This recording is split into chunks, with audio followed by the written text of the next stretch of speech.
Black Rifle Coffee, baby. Freedom fuel.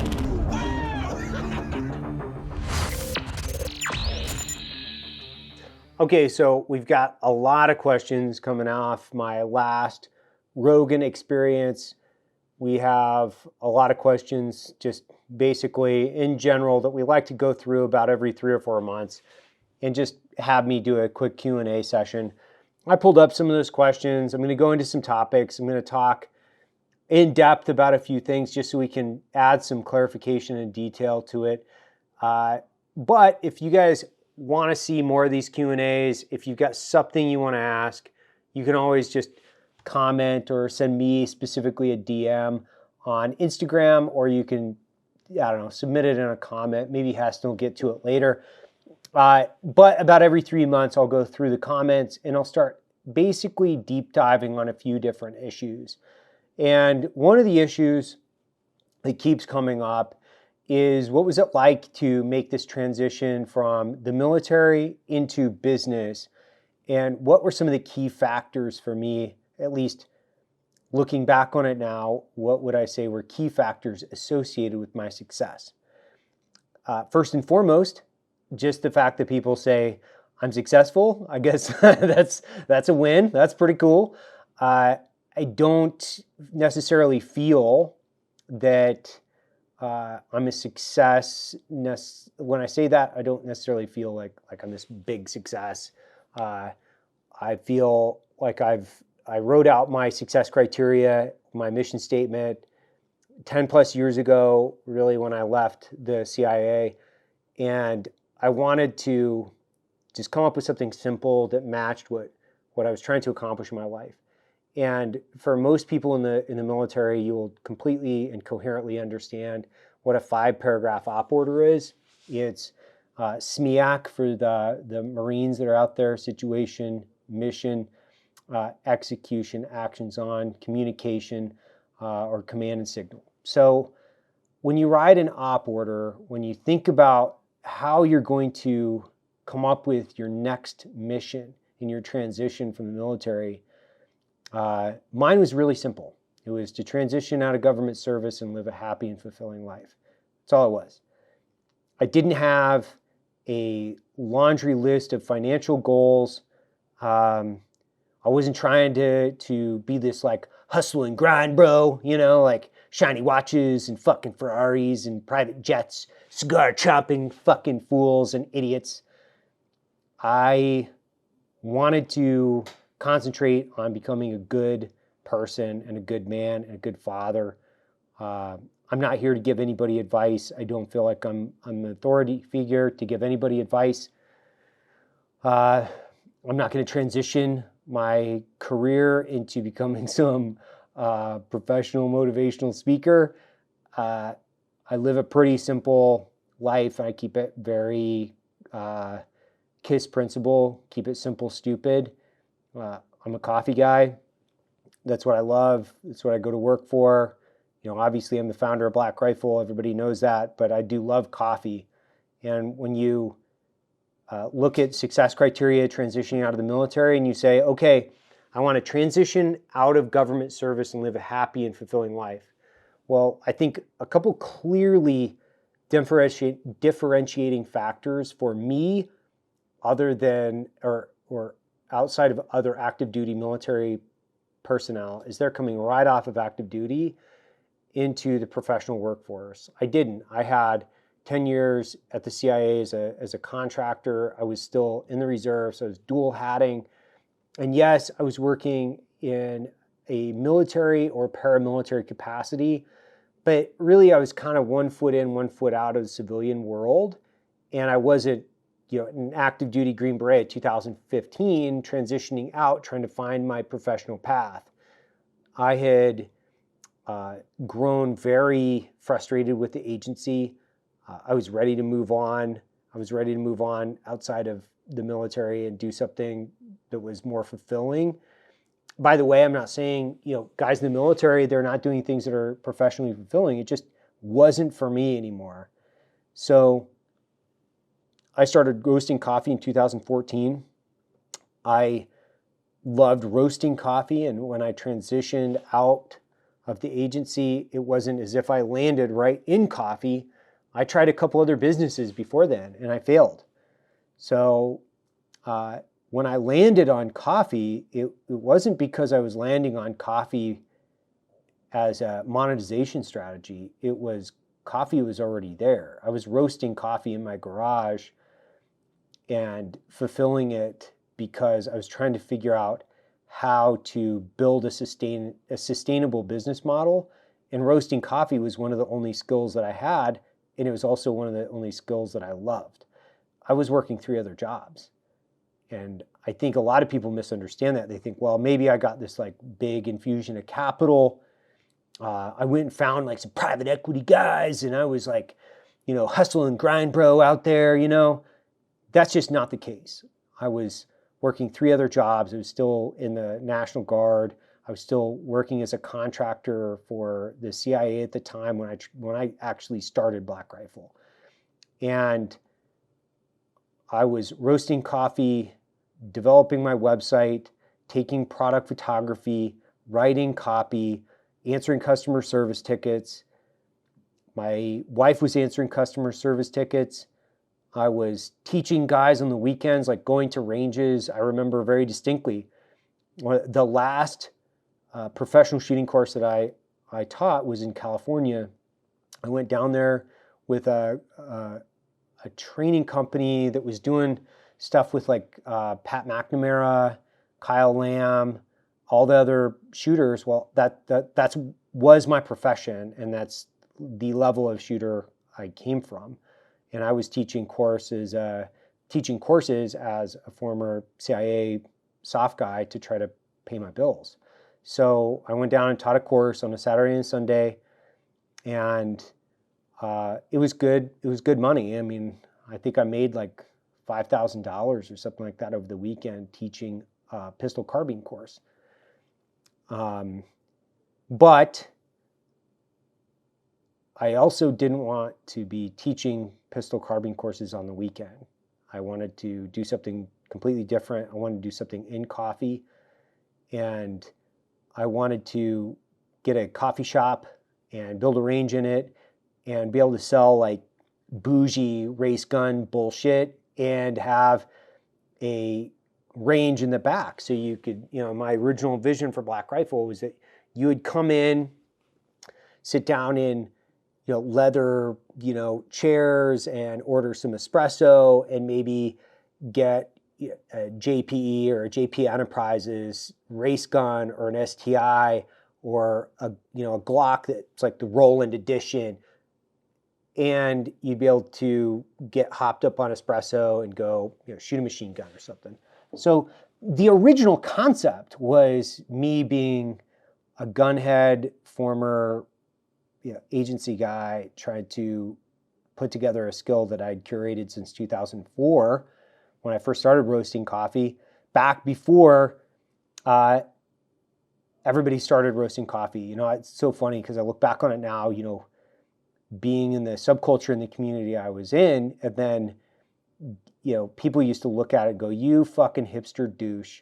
What are you doing roasting coffee? I would be out on the range roasting coffee for the guys I was teaching courses for. And now I look back on them, I made a successful transition, not in the way you might be thinking. Made a successful transition out of government service, and I can truly say I live a very happy and fulfilling life. And it's not like a Pinterest card that I'm referring to. This isn't or a Pinterest quote. It takes a ton of work. I distinctly remember first starting this company, working 3 other jobs, also having another startup, that life felt like it was a big, bad gorilla with a boot grinding your face into the fucking sidewalk. And people really seem to have this image based on social media influencers and these social media entrepreneur grind bros that there's like these key ingredients that they always talk about where it's like, find something you love and you'll never work another day in your life. Okay, that's just dumb, and that's for Trustafarians. Find something that you love to do. So when the weight of the world and when you don't think that you have another step to take in business, that you can reach down inside you, pull out the passion that you have for that product and your customer, and maybe that will propel you another step. So if you think you're gonna like pick up a camera and go take fucking wedding photos and you're gonna just be happy, you need to like have a reality check. So there's one piece to that. It's not a Pinterest quote. It's bone-breakingly difficult, hard, excruciatingly painful work. The next thing is, you know, and I love like knocking these guys because these like hustle and grind bros that have never actually built a business and they fly around on private jets and have shiny cars and shiny watches. Well, if you're spending your capital on private jets and big fancy cars, you're not reinvesting it in your business and you're not reinvesting it into the things that are actually going to pay you a positive ROI. Most of that shit, I would imagine, from these social media influencers is leased. It's not actually owned.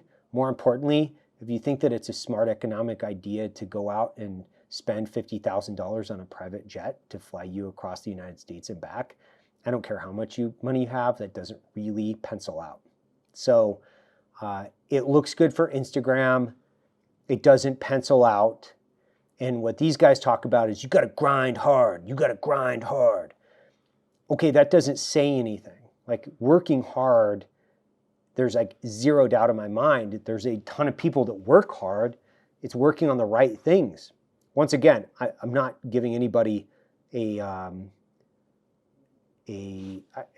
motivational speech. I'm just trying to set some facts straight on some of this stuff. It's understanding what to work on, and it's triaging against your time and prioritizing your work. So I could go out into the back parking lot of my building with a pickaxe and swing that thing into the concrete for 12 hours a day. And I could post things on Instagram and talk about, man, I'm grinding hard, I'm working hard, but I'm working on all the wrong shit that's not actually going to move the needle.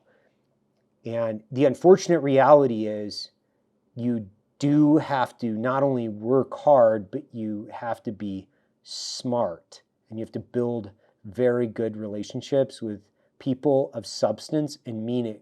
They have to align with you philosophically, morally, and you have to collectively move the ball forward, not only for your business, but also for your life. Like this is a really easy equation. I think past the age of 11, your peers have more influence on you than your parents.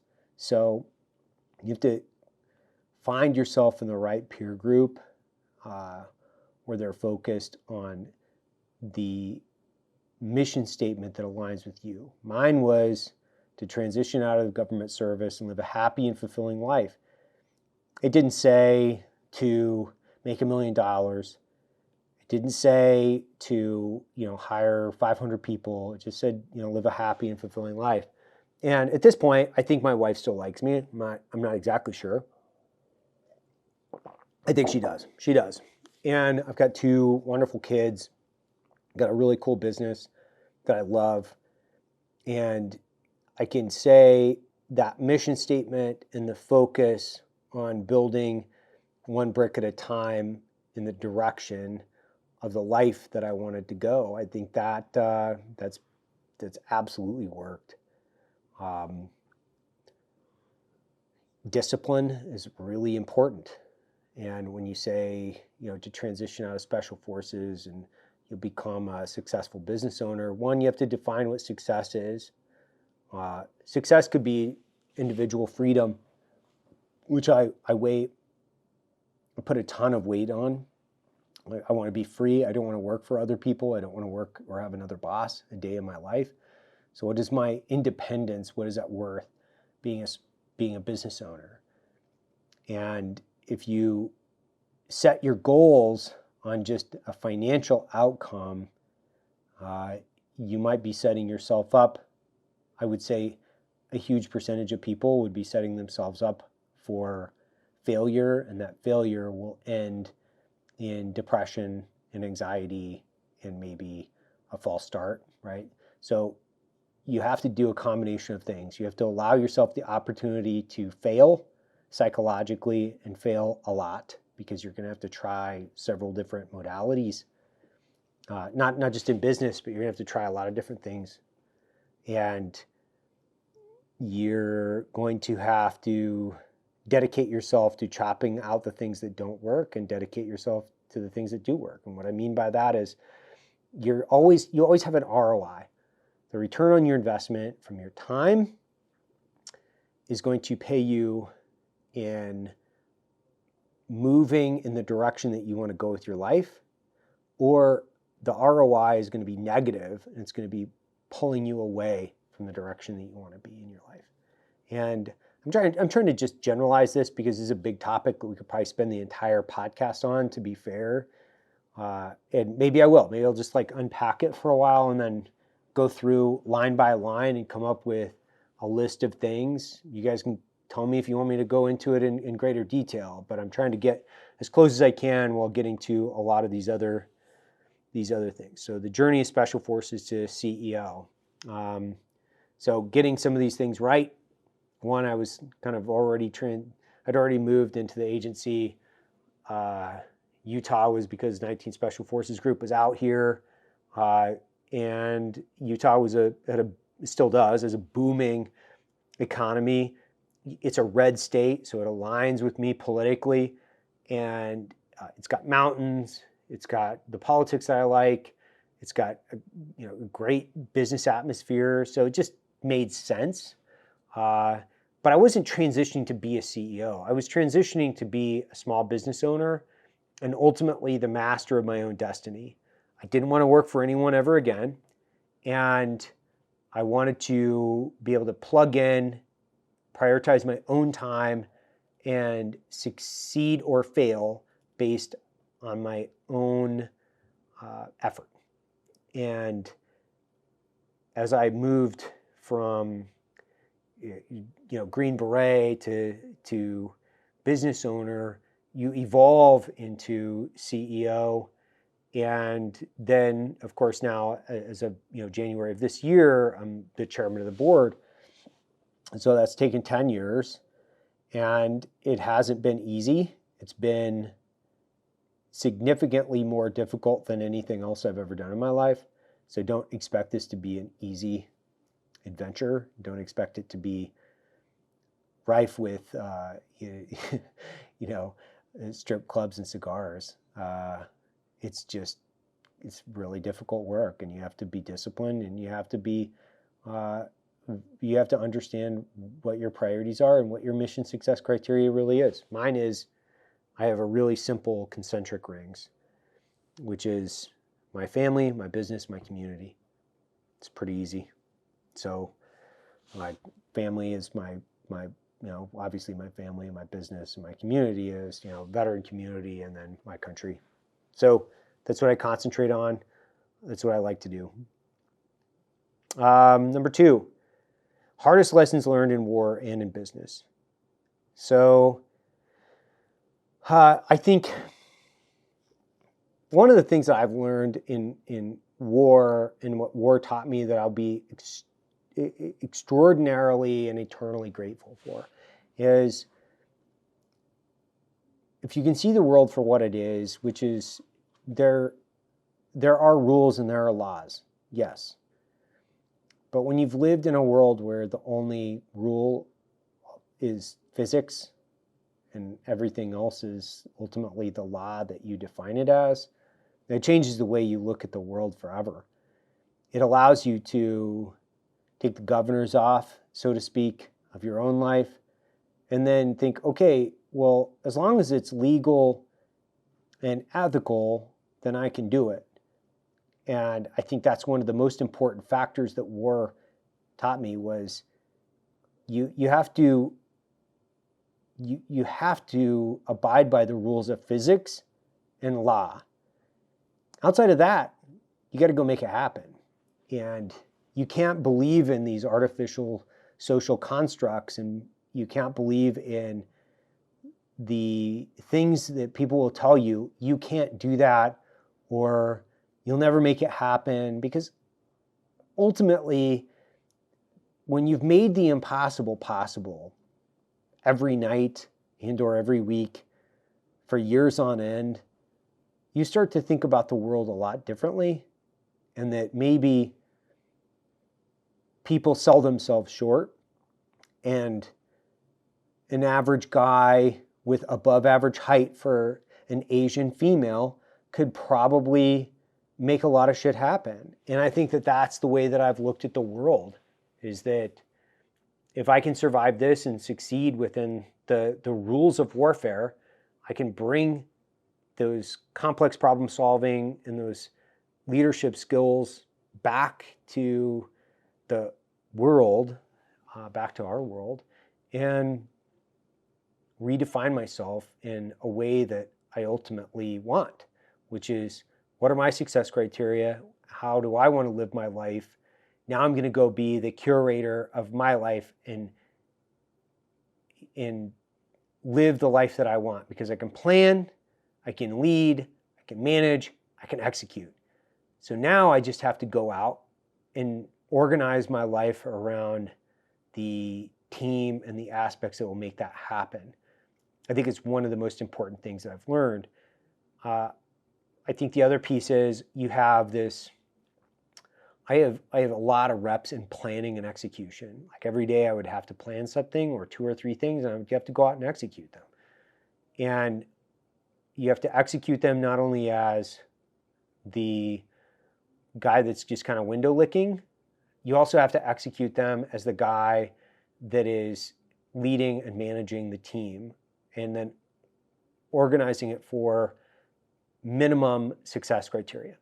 So for me, what I have to do is I have to align myself around my mission success criteria. Then I can plan, or at least come up with a standard course of action.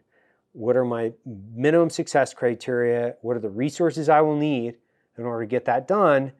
I can pull that stuff together, and I'm fairly confident that I can get it done.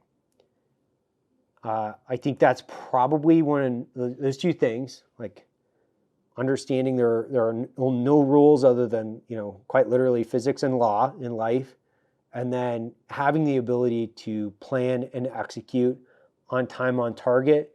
Number 3 would be, you're always capable of more than you think you are. You have to have the discipline, drive, and endurance to push through the pain and difficulty, physical or psychologically difficult things, to get to the other side of success. So for me, I've been able to take those 3 things and try to apply them in my life. Once again, I'm not trying to be a motivational speaker here. I'm just answering questions that I've seen here, and I really want to make sure everybody understands that. Like, I am not gonna go out and start writing books or doing anything crazy around motivational speaking. I've got to translate this for everybody so they understand it. The invasion of Iraq. What have you talked about? What have you not talked about? I don't know. I think I've talked about most of it because it was in the military, and so it wasn't as if it was like covert or classified or something like that. I was thinking about this the other day. I was having a conversation with one of my buddies that was there. He and I were there, and we were crossing the berm into Iraq, and we were cracking beers, Amstel Lights, and we're cracking these beers on our way to combat. We were already in a combat zone, actually. And so we're drinking a beer, driving a Humvee north into the blanket of dark abyss of combat, the unknown, and we're celebrating it. And I think that's an interesting thought from where our heads were, which is when we were looking at this, people were talking about there were going to be 50, 60% casualty rates, and then now we're going to crack beers, cheers, and move across the berm. And there's this, it's called a berm because it was on the northern border of Kuwait into Iraq, move across the berm into Iraq. And we're celebrating the fact that we might die. But really, we're just celebrating war. And I think it's a clearly important point that I want to make, which is war is distinctly part of what I would say is the human race. Being a warrior, being part of the warrior class in America is something that people should be extremely proud of, and as Americans, we should protect. And we should not only protect, we should preserve them for the times in which America needs to defend or protect their sovereignty. My issue is that with the past administrations and the politics, they have squandered the courage of the American warfighter on wars of choice, not wars of necessity. They've been selfish, they've been ego-driven, they've been greedy, and not to mention the fact that the fraud, waste, and abuse associated with that, it's also wasting the courage of the American warfighter.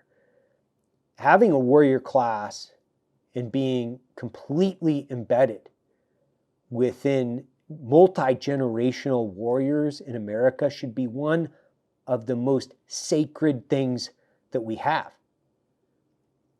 And when politicians flush that down the toilet over their bullshit ideas, those politicians should be held accountable. If it were up to me, and if Evan were king for a day, they would all be put in jail, like every fucking one of them. You want to vote for a war and we don't have weapons of mass destruction, we would go out and knock on their doors, load them up, and put them in jail. That would prevent unwarranted wars of choice. It would prevent us from squandering the courage of young men and women, and it would prevent us from the fraud, waste, and abuse associated with the transference of wealth from the taxpayer to the military-industrial complex.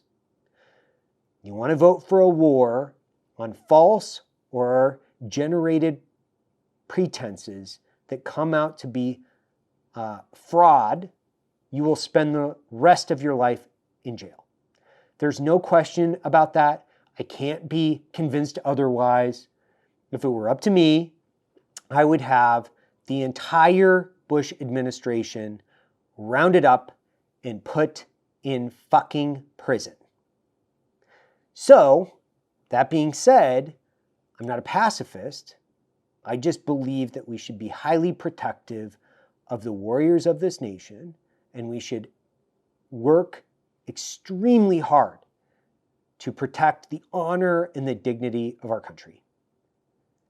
If we don't, we collectively as a country are doing a disservice to not only the warfighter, but the countries that we fight wars in. It's my 2 cents. Next question.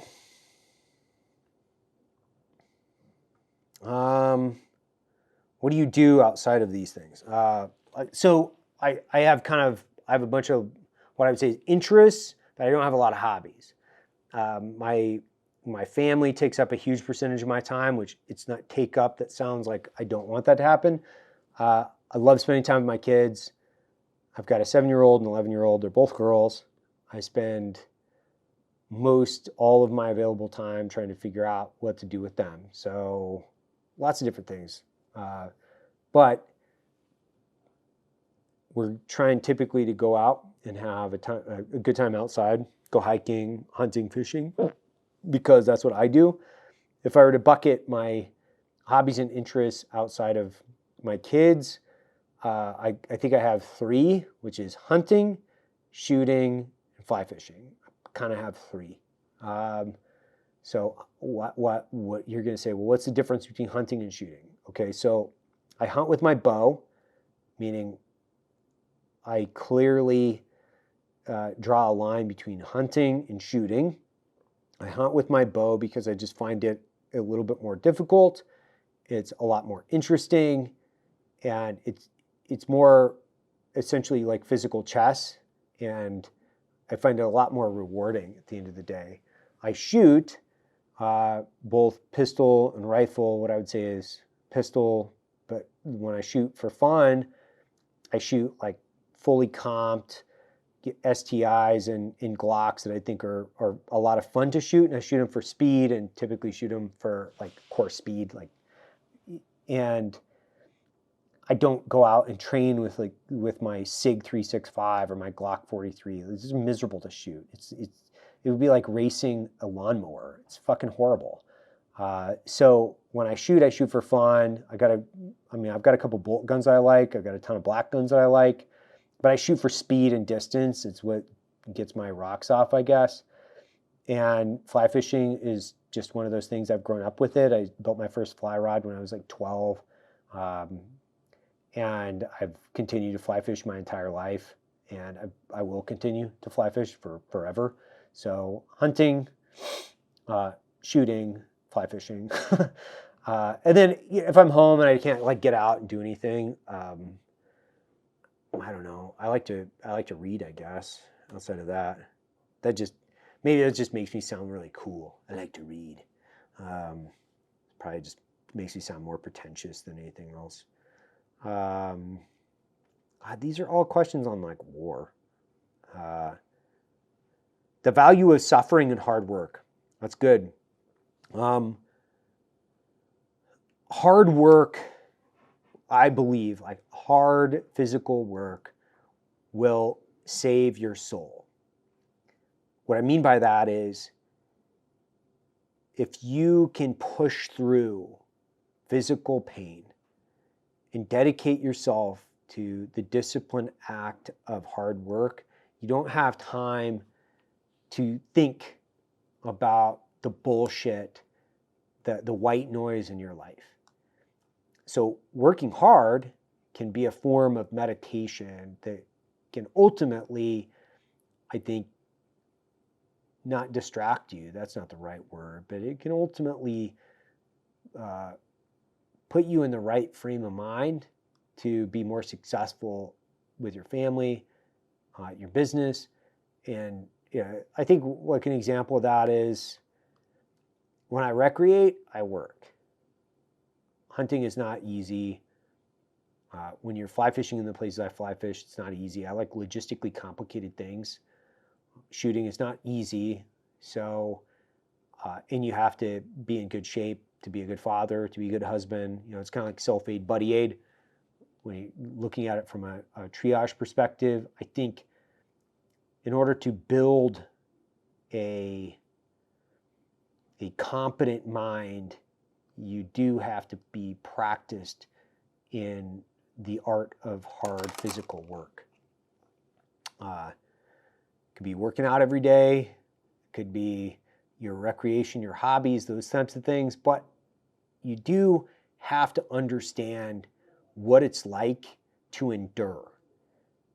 I don't believe that people will achieve happiness or fulfillment by living a life of ease and luxury. I think that road is paved to depression, anxiety, over-medicated, and unhappy. I think the life of comfort that's where it's paved and headed to. So I think the value of hard work is extremely powerful. I don't believe that you have to get up at 3:30 in the morning and wake up in an ice chest and drink your own piss and then go to your fucking sauna and drink your salts. I don't believe in any of that. I believe you do have to have a disciplined regiment of clean living and exercise, but I just don't think that most people find it reasonable or even have the capabilities to go through a morning routine that takes them 3 hours, where you have to expose your butthole to your butthole to the sunlight, and wake up in a fucking deep freezer at 3:30 in the morning and drink your own piss. Whatever it is that they're doing, that's just another version of snake oil. Most people, I think they can get everything they need to get within a reasonable day if you prioritize your work. And the opposite end of that, I don't think that it's feasible for a person to have like this 4-hour work week. I think you have to work 40 to 60 hours a week. I would prefer to say 60. It has to be extremely fucking difficult work. And you have to eat well, sleep well, work out well, and spend time with your family. I think you have to have a lot of different balance in that. But you're going to burn out if you try to do more than that, which I've done. I'll just tell everybody a quick story. I was getting 3-4 hours of sleep a night for years, and it didn't work. I was grinding myself into moon dust. I was full of anxiety. I wasn't being a very good dad or a very good husband. And I had to change my life. I had to try to get more sleep. I had to work out more. And that takes discipline, because when you're in build business mode, being a selfish, business consumed type A, you can literally flush all your time down the toilet, and you won't look back and remember the time when you could have been at your kid's soccer game or somewhere like that. And I think part of that is that's also choosing the right people, being honest, and practicing fidelity is also a very important piece, like building a partnership and a team with somebody. These are all like really important things, but they take hard work. They take a lot of discipline. In a country full of people that are just interested in immediate gratification, where every calorie you could ever imagine is 300 feet away from each other for blocks on end where you're driving, you have to practice the art of saying no. And if you do that, I think you will find a more beneficial and fulfilling life. And I don't want to make it sound like I don't eat ice cream and I don't do that. No, dude, like I eat cake and ice cream with my kids, and I hang out and I play video games with them, and I do all kinds of stuff that I think is fun, because it is, and it's good. But I also don't do it every day, and I don't do it to excess that I'm aware of. So yeah, that's that. Coffee and camaraderie. What's coffee to you? Okay, why? Well, coffee to me, for so many different reasons, this is the binder, right? I'm drinking it right now. This is the binder between my social peer group. It's the cultural connection between my buddies that I was like working with in Iraq or Afghanistan, the people I met here. It's multi-generational binder between me, my grandfather, my father, people that I've shared coffee with or smelled coffee in, campfires and hunting camps and, lodges around the United States or around the world. It's like this binder to the people that I love and the times that I truly cherish. Like that is the fucking glue that puts us together. The experience, and maybe it's a better analogy I could put in there, where the experience is, it's like coffee's the mortar and the experience is the brick. And like collectively we build this like tribe that has a shared experience, these shared attributes, shared compass and heading and direction.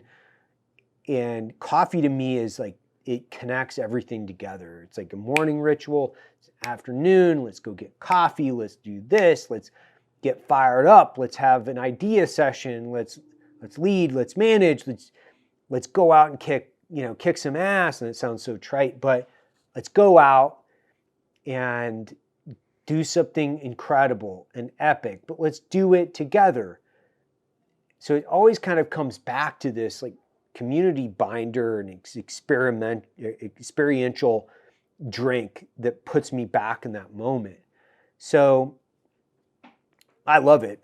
And I always think about coffee from a multi-generational perspective, from the veterans that have served before me. And I always have a double 8-ounce Americano. I shouldn't say always, but when I'm ordering an espresso-based drink, it's always a double 8-ounce Americano with room. Why? It's because that was the drink that that was the drink that soldiers, when they invaded, they came in through Italy, they invaded Europe, they started moving their way towards France. The Italians would make an Americano. All it was just an espresso with water. The reason I drink an 8-ounce Americano is quite literally because when I order one, when I drink one, if it's good, I always think about that. I always think about the dudes in Italy ordering Americanos, drinking, watered down espresso because it reminded them of America. And that has been my drink for 27 years. It's the one I drink because of that right there. And I love it. It's good. So connecting coffee, connecting veterans. I'm not trying to do that, by the way. This isn't like what I'm trying to do. What I'm trying to do is just build something cool where I can share it with other people. That's all I'm doing.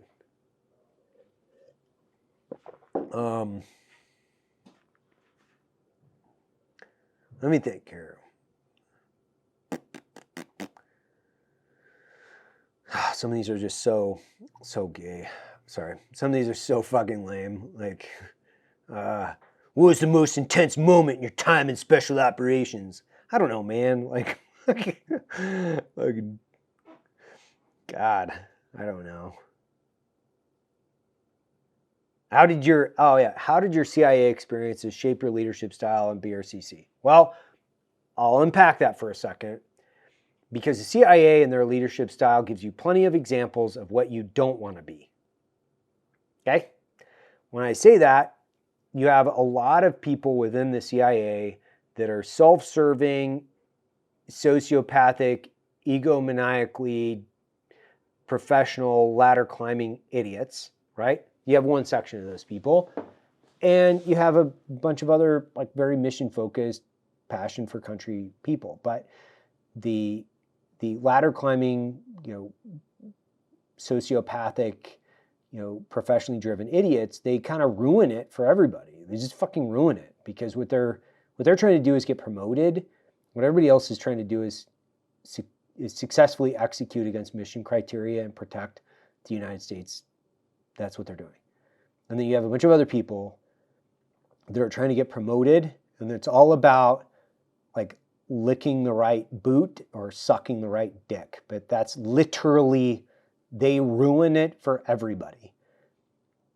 I think it's the same or similar in the military. It's just not as acute as in the agency.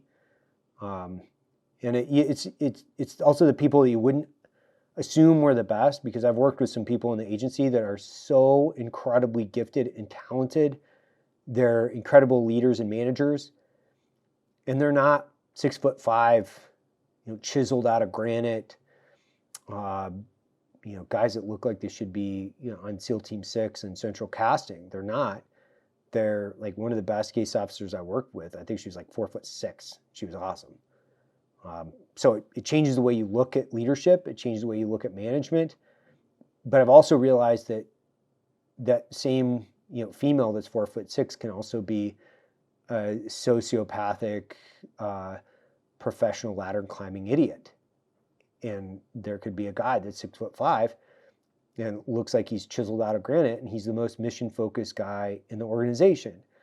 What I've realized is it doesn't matter what like gender, color, height you are, there are assholes in every gender and race.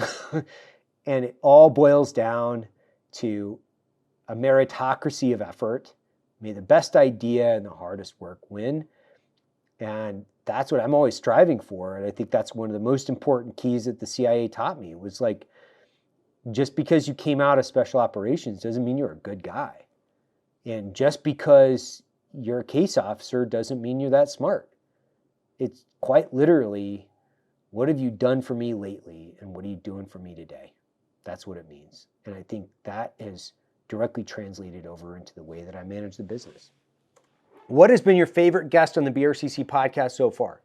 So my favorite guest, I think so far, I think Drago would be like he would be up there like number 1 or number 2.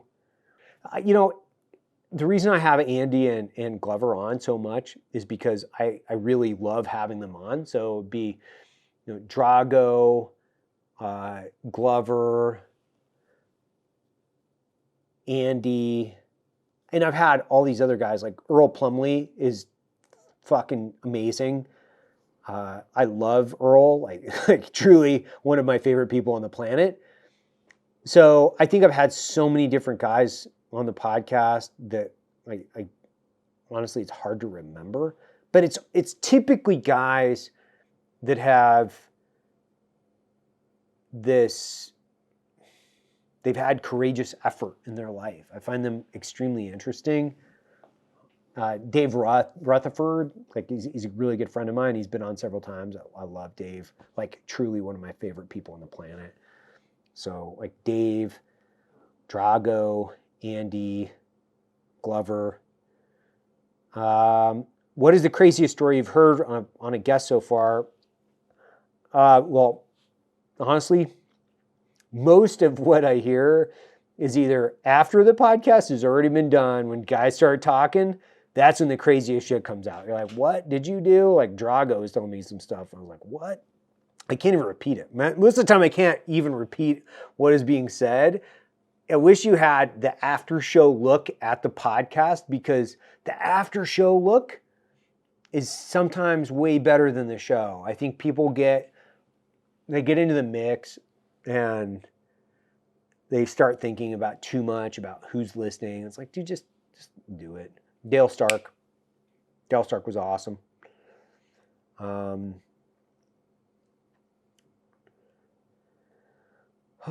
Oh yeah. So yeah, I got like this suit. I got sued a few years ago from this guy that accused me of sexually harassing him.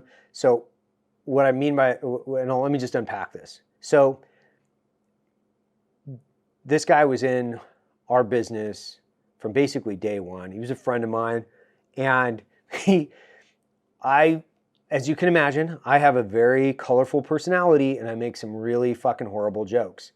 So coming from special forces into a business and then taking those jokes and then applying them doesn't always work out, because there's a lot of gay humor that floats around in special forces, CIA, and it floats into your business when you start it.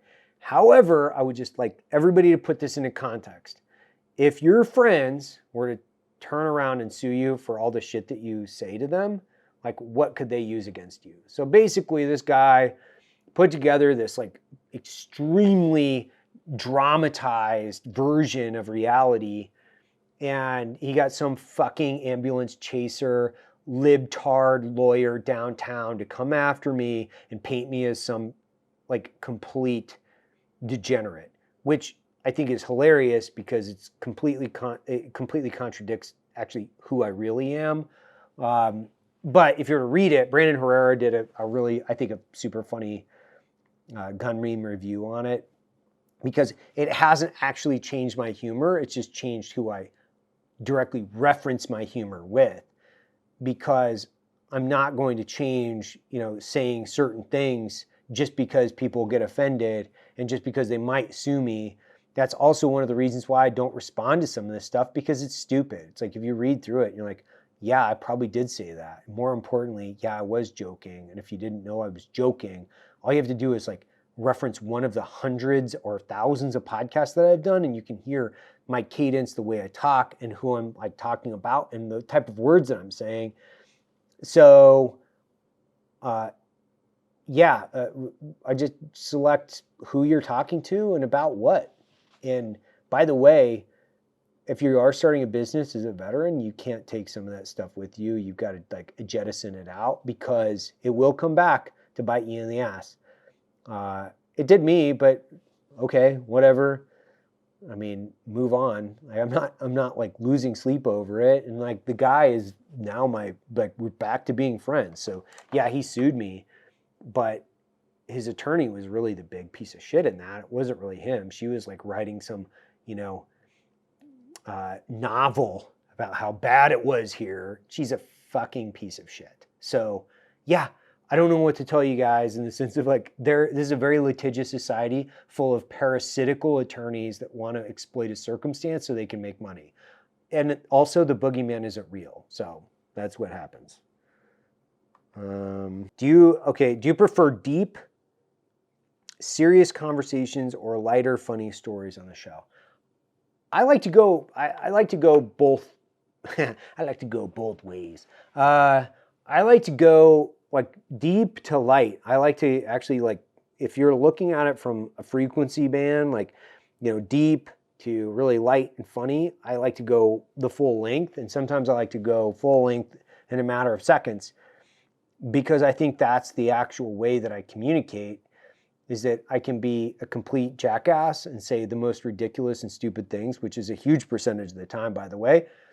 I can also get as deep as I'm capable of going. I mean, obviously I'm running this like gray matter completely in the red, so I can only go so deep so often before I have to like bring it back up into just,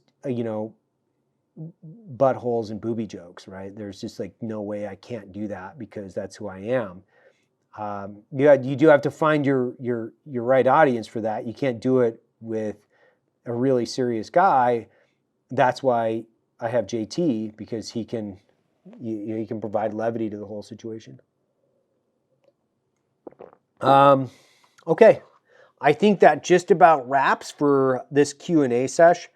If you guys like the Q&A, chime in, tell me what you like about it, ask me more questions. I got no problem answering the ones that I like, and I'm not going to answer all of them, but I'll pick and choose and figure out the ones that I can answer. If you like it, subscribe, share. Don't care. Have fun. Merry Christmas.